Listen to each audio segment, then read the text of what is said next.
आसिफ अली संतू खान साहब से ही जानते हैं कि सर आप इस ईद किस तरह मना रहे हैं आज। हाँ, ये हम बेसिकल ईद तो वो होती है जो माँ बाप के साथ होती है। तो अब वो नहीं रहे तो उन जैसी ईद तो नहीं होती जो उनकी मौजूदगी में थी, पर ईद ईद है वो। मिस यानी आज के दिन आप मिस कर रहे हैं बहुत मिस करता वालिद को। हूँ, बहुत दोनों को, वालदा और वालिद को। तो क्या आपका मामूल क्या रहता था? ईद नमाज पढ़ते थे, पहले आके अम्मा को मिलते थे कि वालिद हाँ, साहब मेरी को? आदत थी कि मैं किसी प्रोग्राम पे जाता हूँ तो फिर जाता था तो पहले अपने माँ बाप के पाँव को चूम के जाता था। क्या बात है। जब ईद नमाज पढ़ने जाता था तो मैं अपनी माँ के कदमों में सर रख के जाता था, फिर आके ईद नमाज पढ़ के फिर दोबारा से आके। हाँ, मैं अपने अपने ज़हन की बात है, अपनी अपनी सोच की बात है। हर इंसान अपने एंगल से सोचता है। मैं समझता हूँ कि असल नमाज ये है, बाकी नमाजी असल इबादत ये है कि वालिदैन की खिदमत करना है, उनका प्यार हासिल करना है। बिल्कुल। तो कैसी ईद थी आपकी उनके साथ? यानी अगर ख़ास तौर पर बकरा ईद की बात कर लें तो वालिद के साथ मंडी जाते थे, कुछ खास पसंद का जानवर नहीं, मैं था? मंडी नहीं कभी गया। कभी नहीं गए? कभी जाते रहे। अब बस ज़्यादा वालिद साहब मेरे बड़े भाई, हम माशाल्लाह 9 भाई हैं तो मैं सब छोटा हूँ, तो बड़े भाई उस वक्त शॉपिंग करके आते थे, बकरे लेके आना, यानी कि जानवर वगैरह वही खरीदते थे।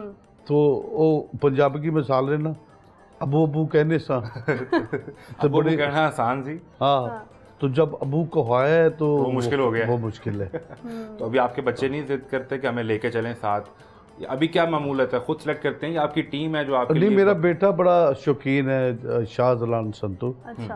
तो वो बड़ा शौकीन है मौसीकी का भी, और पढ़ाई में बहुत लायक है। तो अभी मिलाऊंगा आपसे जी। तो ऊपर से वो उसको जानवरों का बड़ा शौक है। वो मुझे रोज़ कहता है कि डैडी ईद आने वाली, मैं क्या अच्छा ले आते हैं, फिर लेके आए जी उनके लिए। या खुद गए थे फिर आप? हाँ, मैं जानवर के लिए। वैसे आपने कहा कि आप जाते नहीं है, लेकिन बेटे की मोहब्बत जो है वो ले गई। बिल्कुल जी, बिल्कुल बिल्कुल। तो क्या आप ज़्यादा पसंद करते हैं? आप बकरे की कुर्बानी ज़्यादा होती है, आप क्या गाय आती है कि ऊँट की कुर्बानी करते हैं? कुर्बानी है बेसिकल। मैंने पहले अर्ज किया है कि इंसान की अपनी सोच की बात है जी। कुर्बानी है अपने नफ्स की। असल कुर्बानी तो ये है। ये है तो ये तो एक अल्लाह एक कानून और एक सुन्नत है जो हम पूरी करते हैं।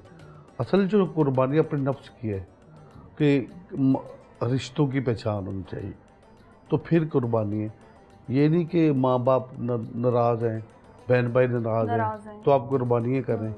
नहीं, मैं समझता हूँ पहले वो राज़ी हैं तो फिर कुर्बानी है।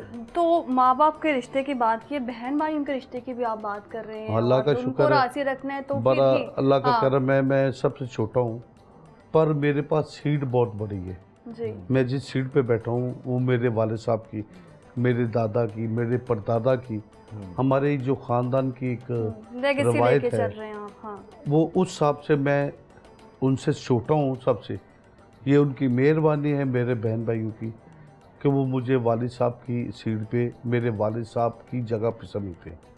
कोई फैसला होता है, कोई घर में इस तरह के कोई मामलात होते थे, वो तो सब आप लीड कर रहे होते हैं, सब मेरे पास आते हैं। तो मैं समझता हूँ ये अल्लाह का खास करम, बहुत बड़ी जिम्मेदारी भी है। बहुत बड़ी जिम्मेदारी। जब मेरे माँ बाबा जिंदा थे तो वो कहते थे इस घर का मालिक तू है, तुमको दिया अल्लाह ने ये सीट, इसको बाखूबी निभाना।